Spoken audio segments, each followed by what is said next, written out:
Good morning, students. Welcome to the Aryabhata PU Science College. Now, we are going to switch on the fourth period of the magnetism and matter, fifth chapter, fourth period. So, write a note on geographic North Pole and geographic South Pole. ಇದ್ರ ಬಗ್ಗೆ ನಾವೀಗ ಎಷ್ಟು ತಿಳ್ಕೊಬೇಕು. ಇದರಲ್ಲಿ ಏನಾಗುತ್ತೆ ಅಂದರೆ first question ಎರಡು question ಇವೆರಡು ಸತ ಅಷ್ಟೇ ಇಂಪಾರ್ಟೆಂಟ್ ಇಲ್ಲ, ಆದರೆ ನೀವು ತಿಳ್ಕೊಂಡಿರ್ಬೇಕು. ಅದಕ್ಕೆ ಜಿಯೋಗ್ರಫಿಕ್ ನಾರ್ತ್ ಪೋಲ್ ಅಂದರೆ ಏನು, ಜಿಯೋಗ್ರಫಿಕ್ ಸೌತ್ ಪೋಲ್ ಅಂದರೆ ಏನು ಅಂತ ಫಸ್ಟ್ ಚೆನ್ನಾಗಿ ತಿಳ್ಕೊಂಡಿರಬೇಕು. ಅವಾಗಲೇ ನಿಮಗೆ ಸರಿ ಗೊತ್ತು. ಸೊ ರೈಟ್ ಏನು ಇದರಲ್ಲಿ ಎರಡು ಕ್ವಶನನ್ನು ಕ್ಲೀನಾಗಿ ಆಡಬೇಕು. ಜಿಯೋಗ್ರಫಿಕ್ ನಾರ್ತ್ ಪೋಲ್, ಇನ್ನೊಂದು ಬರುತ್ತೆ geo magnetic north pole and geo magnetic south pole, ಎರಡು ಬರುತ್ತೆ. First you have to know what is geographic north pole and geographic south pole. Geographic north pole ಅಂದರೆ ಏನು, ಜಿಯೋಗ್ರಫಿಕ್ ಸೌತ್ ಪೋಲ್ ಅಂದರೆ ಏನು ಅಂತ first ತಿಳ್ಕೊಂಡಿದ್ವಿ. ಸೊ ಜಿಯೋಗ್ರಫಿಕ್ ನಾರ್ತ್ ಪೋಲ್ ಅಂದರೆ geo ಅಂದರೆ ಏನು, ಇಟ್ ಈಸ್ ಮೆಂಟ್ ಬೈ ಅರ್ತಿನ ನಾರ್ತ್ ಪೋಲು, ಅರ್ತಿನ ಸೌತ್ ಪೋಲ್. ಯಾವಾಗಲೂ ಸತ ನಾವು north pole and south pole of the magnet, ಇದನ್ನು ನಾವು ಯಾವಾಗಲೂ ಸತ ಹೆಂಗೆ north pole and south pole of the ಅರ್ಥನ್ನು ಹೆಂಗೆ ಮಾಡ್ತೀವಿ. So earth is rotating around its own axis. ನೋಡಿರಿ, ಅರ್ತ್ ಸುತ್ತಲೂ ಅರ್ತು ತನ್ನದೇ ಆದ ಆ್ಯಕ್ಸಿಸ್ನಲ್ಲಿ ಸುತ್ತುತ್ತಾ ಇರುತ್ತೆ. ಈ ಆ್ಯಕ್ಸಿಸ್ ಆಫ್ ಪಾಯಿಂಟ್ ಇದೆಯಲ್ಲ, ಈ ಆ್ಯಕ್ಸಿಸ್ ಆಫ್ ಪಾಯಿಂಟ್ ಇದೆ, ಇದು ಹಿಂಗೆ ಅರ್ತು ಸುತ್ತುತ್ತಾ ಇರುತ್ತೆ. ಈ north pole of the north pole ಮತ್ತು ಸೌತ್ ಪೋಲನ್ನು ನಾವು geo north pole, geo south pole, geographic north pole, geographic south pole ಅಂತ ಕರಿತೀವಿ. ನೋಡಿರಿ, ಅರ್ತ್ ಹಿಂಗೆ ಸುತ್ತುತ್ತಾ ಇರುತ್ತೆ. ಈ ಪಾಯಿಂಟ್ಸ್ ಇದೆಯಲ್ಲ, ಈ ಪಾಯಿಂಟ್ಸ್ ಆರ್ಟಿಕ್ ರೀಜನ್ಸ್ ಮತ್ತು ಅಂಟಾರ್ಟಿಕ್ ರೀಜನ್. ಈ ಸರ್ಫೇಸು ಮತ್ತು ಈ ಆ್ಯಕ್ಸಿಸ್ ಎರಡೂ ಸತ ಒಂದು ಕಡೆ ಮೀಟ್ ಆಗಿರುತ್ತೆ. ಈ meet at the point, that point is called the north pole and south pole. So geographic north pole is the point at which the axis of rotation of the earth and the surface intersect. ಅರ್ತಿನ surface ಮತ್ತು axis of rotation ಎರಡೂ ಸತ ಎಲ್ಲಿ intersect ಆಗಿದೆಯೋ ಅದಕ್ಕೆ ನಾವು geographic north pole ಅಂತ ಕರಿತೀವಿ. ಗೊತ್ತಾಯ್ತಾ? ಸೊ ನೋಡಿ, ಇಲ್ಲಿ ಅರ್ಥ ಸುತ್ತುತ್ತಾ ಇದೆ, ಇದು ಈ ಪಾಯಿಂಟ್ ಆಫ್ ಇಂಟರ್ಸೆಕ್ಷನ್. ಇದು ಈ ಸುತ್ತಲೂ ತನ್ನಷ್ಟಕ್ಕೆ ತಾನೇ ಸುತ್ತುತ್ತಾ ಇರುತ್ತೆ. Spinning, the earth is spinning ಅಂದರೆ ತನ್ನಷ್ಟು ತಾನೇ ತಿರುಗ್ತಾ ಇರುತ್ತೆ. ಈ ಆಕ್ಸಿಸ್ ಆಫ್ ರೊಟೇಷನಿಗೆ ನಾವು ಈ Axis of point, intersecting point on the surface of the earth and Axis of rotation is that is geographic north pole and geographic south pole. So ಇದಕ್ಕೆ write a note on geographic north pole and geographic south pole ಅಂತ ಕೇಳ್ತಾರೆ. So geographic north pole ಇದೆ. So geographic north pole and geographic south pole of the earth is the point on the earth surface where its axis of rotation intersect the surface of the earth. Geographic north and geographic south pole of the earth is the point on the surface of the earth, where its axis of rotation intersect the surface of the earth. ಅಂದರೆ ಈ surface ಮೇಲೆ ಇದರ ಮೇಲೆ ಅದು intersect ಆಗಿದೆ. So that is called the geographic north pole and geographic south pole. So geographic north pole of the earth ಈ lies on the arctic region. ನೋಡಿರಿ, arctic region ಮೇಲೆ ಕರೆಕ್ಟಾಗಿ ಅದು ಜಿಯೋಗ್ರಫಿಕ್ ನಾರ್ತ್ ಪೋಲ್ ಇರುತ್ತೆ. Geographic south pole lies on the antarctic ರೀಜನ್ನಲ್ಲಿ ಈ south pole ಇರುತ್ತೆ. So geographic north pole of earth lies on the arctic region. Geographic north pole of earth lies on the Arctic Ocean or Arctic region. Geographic south pole lies on the Antarctic region. Geographic south pole lies on the earth on the Antarctic region. The geographic north pole is the northern axis of earth's rotation. Geographic north pole is the geographic northern axis of the earth's rotation. The geographic south pole is the southern axis of earth's rotation. Geographic south pole is the southern axis of earth's rotation. Earth spins around the geographic pole. Earth spins around the geographic pole. So geographic pole. So this ಇದನ್ನು ಕ್ಲೀನಾಗಿ ಗೊತ್ತಿರಬೇಕು. In the same way, write a note on geomagnetic north pole ಅಂತ ಕೇಳ್ತಾರೆ ನಿಮಗೆ. Next south pole. So ಇನ್ನೊಂದಿದೆ, ಅದು geo magnetic north pole, geo magnetic south pole, ಅದೆರಡು ಇರುತ್ತೆ. ಇದು ಜಿಯೋಗ್ರಫಿಕ್ ನಾರ್ತ್ ಪೋಲು, ಇದು geo magnetic north pole. So geo magnetic north pole ಅಂದರೆ ಅರ್ಸ್ ರೊಟೇಷನ್ ಆಕ್ಸಿಸ್ ಇದ್ದೇ ಇರುತ್ತೆ. ಇದ್ರ ಜೊತೆಗೆ ಒಂದು ಕಾಂಪಾಸ್ ನೀಡಲ್ ಏನಾರು ಇಟ್ಟರೆ ಇದು ಕರೆಕ್ಟಾಗಿ ಆಕ್ಸಿಸ್ ಆಫ್ ರೊಟೇಷನ್ ಏನಿಲ್ಲ, ಚೂರು ಹಿಂಗೆ ಓರಿಯೆಂಟೇಷನ್ ಆಗುತ್ತೆ. ಸೊ ಓರಿಯೆಂಟೇಷನ್ ಹೇಗಾಗುತ್ತೆ ಅಂದರೆ, ಅರ್ಸಿನ ಒಳಗಡೆ it is assumed that in the earth core there is a magnet, ಒಂದು ಹ್ಯೂಜ್ ಮ್ಯಾಗ್ನೆಟ್ ಇದೆ ಅಂತ ಅಸ್ಯೂಮ್ ಮಾಡ್ಕೊಂಡಿರ್ತೀವಿ. It is in the south north direction. So that assumption of this magnet in the earth core is in the south north direction. So when a compass needle is kept there on the surface of the earth, it always aligns on north-south direction, because south and north attract each other. ಇಲ್ಲೂ south north attraction ಆಗುತ್ತೆ. So compass needle ಯಾವಾಗಲೂ north south direction ಇರುತ್ತೆ. ಈ ಕೋರ್ನ ಒಳಗಡೆ ಒಂದು magnate south north opposite ಡೈರೆಕ್ಷನಲ್ಲಿ ಇರುತ್ತೆ. ಗೊತ್ತಾಯ್ತಾ? ಆಂಟಿಪೋಡಲ್ಸ್ ಅಂತ ಕರಿತೀವಿ. ಸೊ ಅದಕ್ಕೆ ಸಿಂಪಲ್ಲಾಗಿ ಇದನ್ನು ಹೇಳಿರ್ತೀವಿ. ಅದಕ್ಕೆ ಸೌತ್ ನಾರ್ತ್ ಡೈರೆಕ್ಷನ್ ಇರುತ್ತೆ. ಸೊ ಈ ಸೌತ್ ನಾರ್ತ್ ಡೈರೆಕ್ಷನ್ ಇರೋ ಮ್ಯಾಗ್ನೆಟಿಕ್ ಇದೆಯಲ್ಲ, ಮ್ಯಾಗ್ನೆಟಿಕ್ ಸುತ್ತಲೂ ಲೈನ್ಸ್ ಆಫ್ ಫೋರ್ಸ್ಗಳು ಇರ್ತವೆ. ಅದೇನಾದ್ರೂ ನಾವು ಒಂದು ಕಡೆ ಇಟ್ಟರೆ ಲೈನ್ಸ್ ಆಫ್ ಫೋರ್ಸ್ ಇದರಲ್ಲಿ ಸುತ್ತಲೂ ಈ ಸೌತ್ ನಾರ್ತ್ ಡೈರೆಕ್ಷನ್ ಬರುತ್ತೆ. ಅದೇ ಈ ರೀತಿ ಪೋಲ್ಸ್ ಮೇಲೆ ಇಟ್ಬಿಟ್ರೆ ಇದು ಈ ರೀತಿ ಇರಲ್ಲ, ಈ ರೀತಿ ಇರುತ್ತೆ. ಇದಕ್ಕೆ ಪರ್ಪೆಂಡಿಕ್ಯುಲರ್ ಆಗಿರುತ್ತೆ. ಗೊತ್ತಾಯ್ತಾ? ಸೊ ಈ ಪರ್ಪೆಂಡಿಕ್ಯುಲರ್ ಆಗಿರೋದ್ರ ಮೇಲೆ ನಾವು ಡಿಕ್ಲಿನೇಷನ್ ಅವನ್ನೆಲ್ಲ ಕೌಂಟ್ ಮಾಡ್ತೀವಿ. ಸೊ ಮ್ಯಾಗ್ನೆಟಿಕ್ ನಾರ್ತ್ ಪೋಲ್ ಅಂದರೆ, ಜಿಯೋ ಮ್ಯಾಗ್ನೆಟಿಕ್ ನಾರ್ತ್ ಪೋಲ್ ಅಂದರೆ, the theoretically dipole magnet is assumed to be at the center of the earth in south-north direction. So dipole means one north and one south pole, big magnet, bar magnet. Dipole bar magnet is assumed to be at the center of the earth in south-north direction. Therefore, compass needle always points in the north-south direction. Therefore, compass needle always is point in the north-south direction. The axis of intersection of compass needle and the surface of the earth is the geomagnetic north-south pole of the earth. The intersection of this axis is geomagnetic needle axis and the surface of the earth is the geomagnetic north pole and geomagnetic south pole. So geomagnetic is when a compass needle, ಈ compass needle ಯಾವ ಡೈರೆಕ್ಷನಲ್ಲಿ ಹೋಗುತ್ತೋ ಆ ಡೈರೆಕ್ಷನ್ನೇ ಕರೆಕ್ಟಾಗಿ ಜಿಯೋಮ್ಯಾಗ್ನೆಟಿಕ್ north pole. ಇದು Axis of rotation. Earth ತನ್ನ ಸುತ್ತಲೂ ತಾನೇ ಸುತ್ತತ್ತೆ. ಆ ಆಕ್ಸಿಸ್ಗೆ ನಾವು geographic north pole, geographic south pole ಅಂತೀವಿ. ಮ್ಯಾಗ್ನೆಟಿಕ್ ನೀಡಲ್ ಏನಾದ್ರು ನಾವು ಇಟ್ಟರೆ ಆ ಮ್ಯಾಗ್ನೆಟಿಕ್ ನೀಡಲಿನ ಡೈರೆಕ್ಷನ್ ಇದೆಯಲ್ಲ, ಅದಕ್ಕೆ ನಾವು ಜಿಯೋಮ್ಯಾಗ್ನೆಟಿಕ್ ನಾರ್ತ್ ಪೋಲ್, ಜಿಯೋಮ್ಯಾಗ್ನೆಟಿಕ್ ಸೌತ್ ಪೋಲ್ ಅಂತ ಕರಿತೀವಿ. So this is the difference between geomagnetic north and south pole and geographic north and south pole. Very important question. The theoretically dipole bar magnet is assumed to be at the center of the earth. Theoretically dipole bar magnet is assumed to be at the center of the earth in south-north direction. Therefore, compass needle is always in the direction of north-south direction. Therefore, the compass needle always point in the north-south direction. Therefore, the compass needle is always in the north-south direction. So, the axis of intersection of the needle, compass needle, and the surface of the earth is the geomagnetic north pole and geomagnetic south pole. The axis of intersection of compass needle and the surface of the earth is the geomagnetic north south pole of the earth. ಇಷ್ಟನ್ನು ನೀವು ಕ್ಲೀನಾಗಿ ಜ್ಞಾಪಕ ಇಟ್ಕೊಂಡು ಬರೀಬೇಕು. ಅದೇತಾ ಇದಕ್ಕೆ ಇದು ಬರೆಯೋದಕ್ಕಿಂತ ಇದು ನಿಮಗೆ ತಿಳ್ಕೊಂಡಿರಲಿ. ಇದೇನು ಎಕ್ಸಾಮಿಗೆ ಕೊಡೋಲ್ಲ ಇವೆರಡು ಕ್ವಶನ್ನು. ಇದು ನಿಮಗೆ ಗೊತ್ತಾಗಲಿ ಅಂತ ಬರ್ಸಿರೋದು. ಮತ್ತು ಇದು ಜನರಲ್ ನಾಲೆಡ್ಜ್ ಟೈಪ್ ಇದೆ.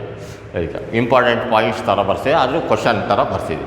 ನೆಕ್ಸ್ಟ್ ಈ ಕ್ವಶನ್ ಮುಂದಿನ ಕ್ವಶನ್ ಎಲ್ಲವೂ ಭಾಳ ಇಂಪಾರ್ಟೆಂಟ್ ಬರೀತು ಇದಕ್ಕೆ. What are the elements of earth magnetic field ಕೇಳ್ತಾರೆ. ಮಾರ್ಚ್ 15, 17, 18 ಈ ಕ್ವಶನ್ನು ಇದು ಕ್ವಶನ್ ಇವಷ್ಟೊಂದು ಕ್ವಶನು ಸ್ವತಃ ಮಾರ್ಚ್ 17ರಲ್ಲಿ ಕೇಳಿದ್ದಾರೆ, 15ರಲ್ಲಿ ಕೇಳಿದ್ದಾರೆ, 17ರಲ್ಲಿ ಕೇಳಿದ್ದಾರೆ, 18ರಲ್ಲಿ ಕೇಳಿದ್ದಾರೆ. ಇನ್ನೊಂದು ಸೆಟ್ ಆಫ್ ಕ್ವಶನ್ಸ್ ಇದೆ, ಅದು ಜುಲೈಯಲ್ಲಿ 15, 16, 17, 18, 19 ಪ್ರತಿ ವರ್ಷವೂ ಕೇಳ್ತಿರ್ತಾರೆ. ಸೊ ಇದು ಕ್ವಶನ್ ಯಾವಾಗಲೂ ಕೇಳ್ತಾರೆ, ಸ್ವಲ್ಪ ಇಂಪಾರ್ಟೆಂಟ್ ನಾವು ಕೈಡ್ಕೊಳ್ಳಿ. Next one is what are the elements of earth magnetic field, mention them. ಯಾವುದಾದ್ರು elements of earth magnetic field.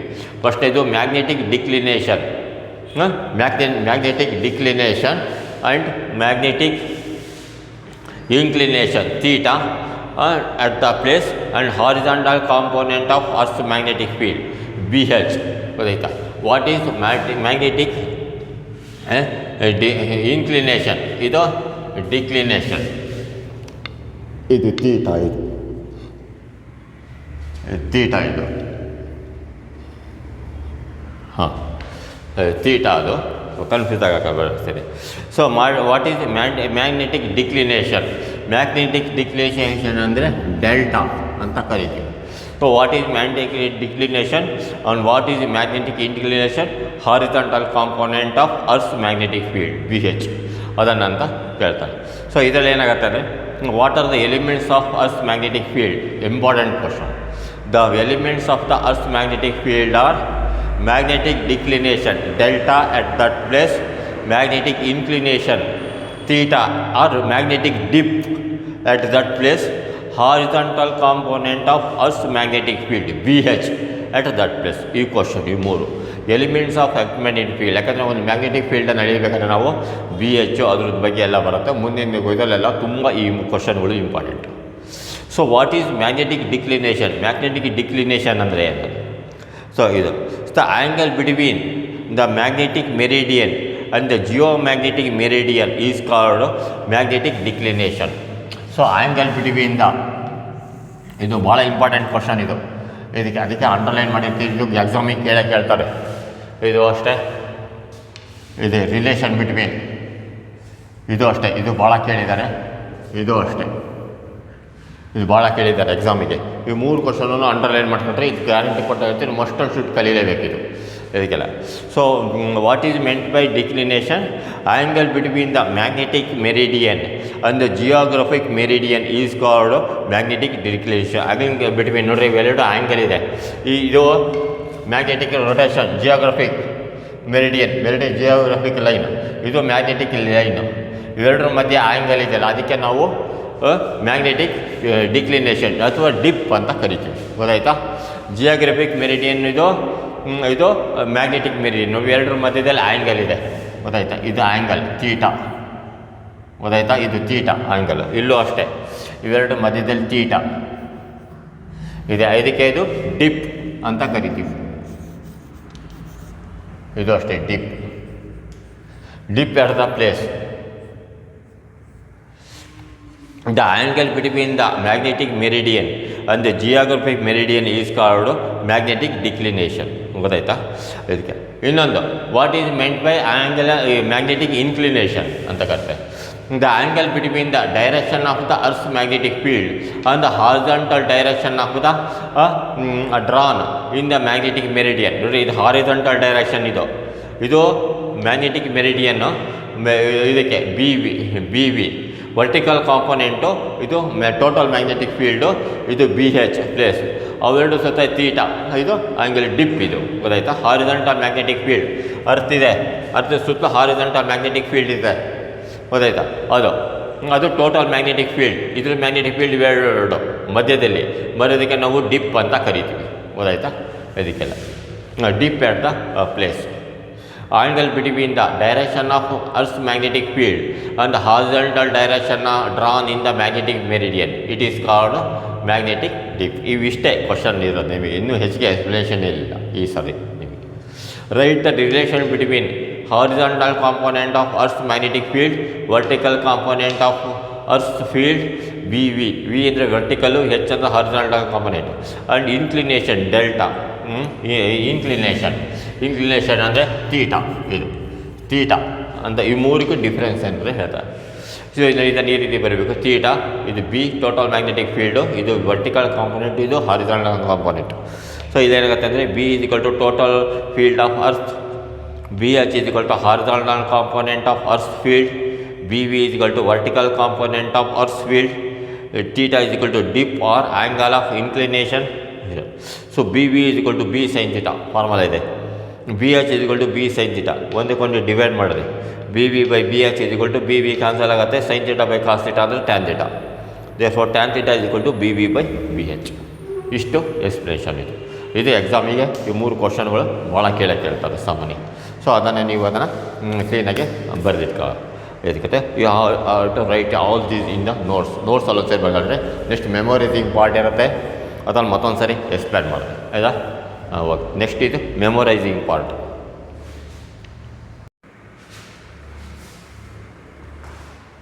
Next is memorising part.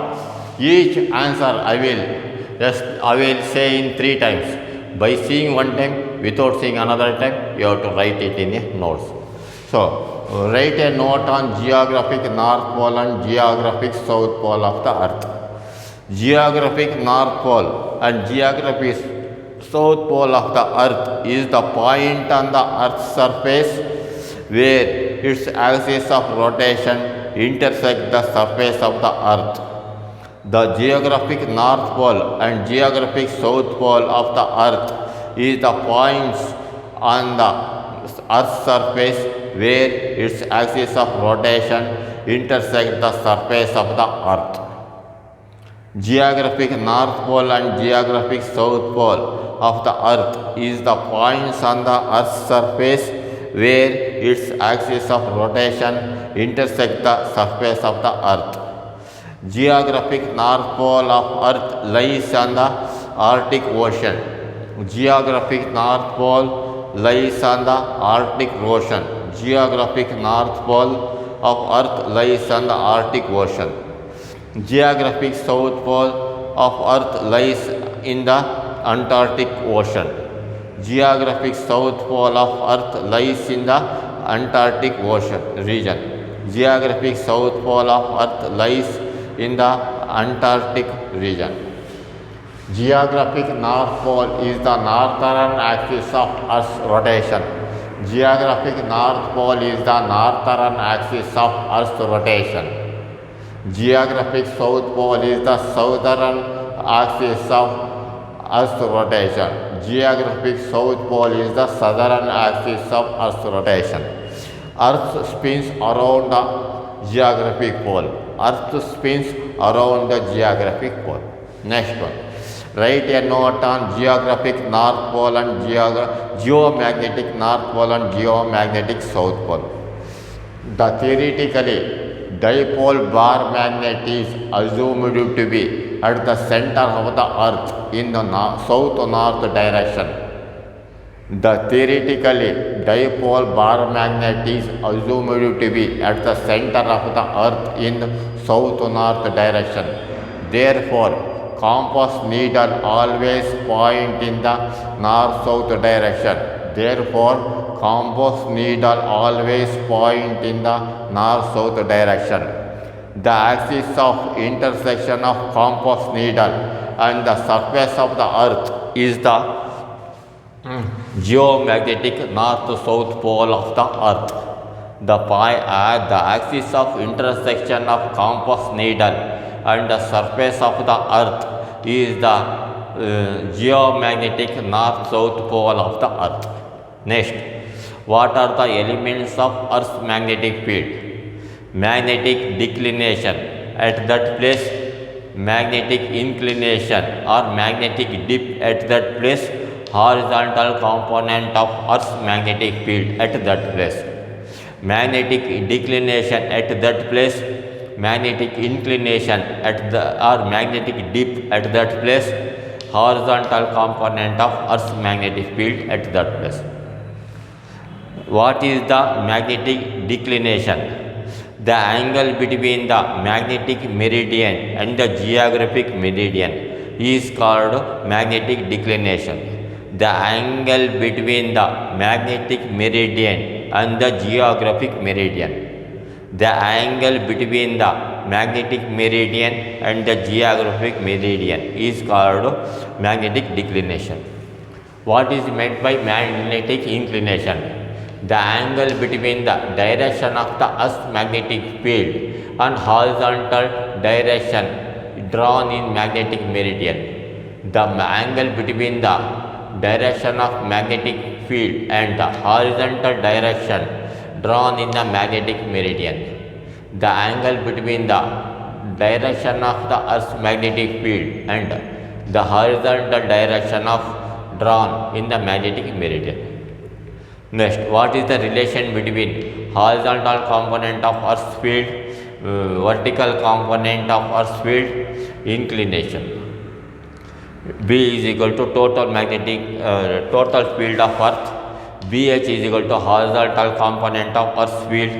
BV is equal to vertical component of Earth's field. Theta is equal to dip or angle of inclination. BV is equal to B sin theta. BH is equal to B cos theta. BV by BH is equal to tan theta. Tan theta is equal to BV by BH. All this you have to write it in a notes, and by seeing one time without seeing another time you have to write it in a notes. Okay, best of luck.